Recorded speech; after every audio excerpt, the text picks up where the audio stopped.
And the last thing I'd like to report on is something Commissioner Walker hinted at, which is that there was recently a ceremony here at City Hall celebrating SFPD's completion and final submission of the 272 Department of Justice recommendations as part of the Collaborative Reform Initiative.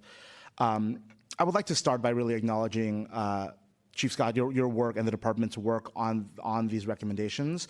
My first involvement with the commission was working with the Blue Ribbon panel and with the DOJ on these recommendations. I think I first met Chief Scott long before I was on the commission, delivering a book-length report to this commission with the 80 recommendations of the Blue Ribbon panel. And to see that work culminate is truly something to be celebrated. I'm often talking to the chief that this is not the same department that we had when this process embarked, and I want to acknowledge that. I also want to acknowledge the important role DPA played. I think maybe they weren't. I would have loved to see them have gotten a chance to speak at the event as well, but I really think that, as President Elias said, a lot of these, the success of these reforms were because DPA sat in all the working groups on these reforms, kept pressure on the commission, on the department, worked collaboratively with the department on a lot of them, and at times worked adversarially when it was called for, and I think that played a critical role to making sure these were completed as well. And as Director Henderson noted, progress has been made on these reforms. Has not been without its setbacks. It's not been without its attacks. We're seeing those. We're seeing those across the country. We saw Washington D.C. roll back a lot of their reforms.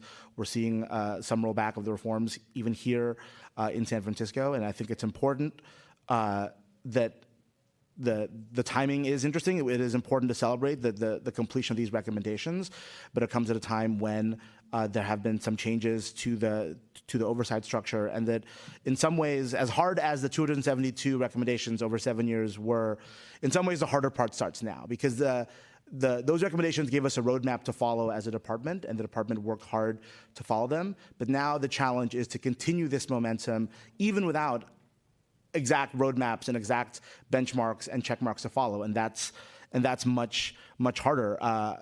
I jokingly told the chief of the event it was like graduation day, and I think that analogy kind of holds, because when you graduate from college, it is an achievement to be celebrated, but your whole life there got to be defined by a report card and grades, and when you leave that, it's defined by a million other things, and so I think that's the challenge, and keeping this momentum. And I think that the responsibility of DPA, of the chief, and of this department, and of this commission, each of us, is to defend the progress this department has made against attacks, against backsliding, against false choices that pit reform against public safety.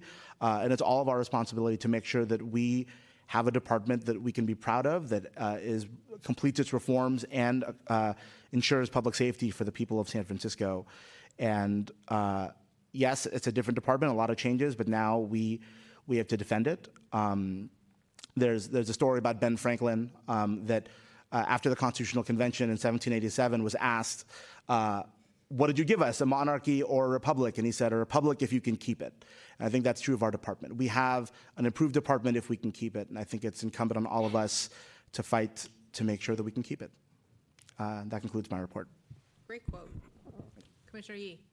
Thank you very much there, President Cindy Elias. Wow, that's quite a bit there, Kevin. See, you should have went first. For my report,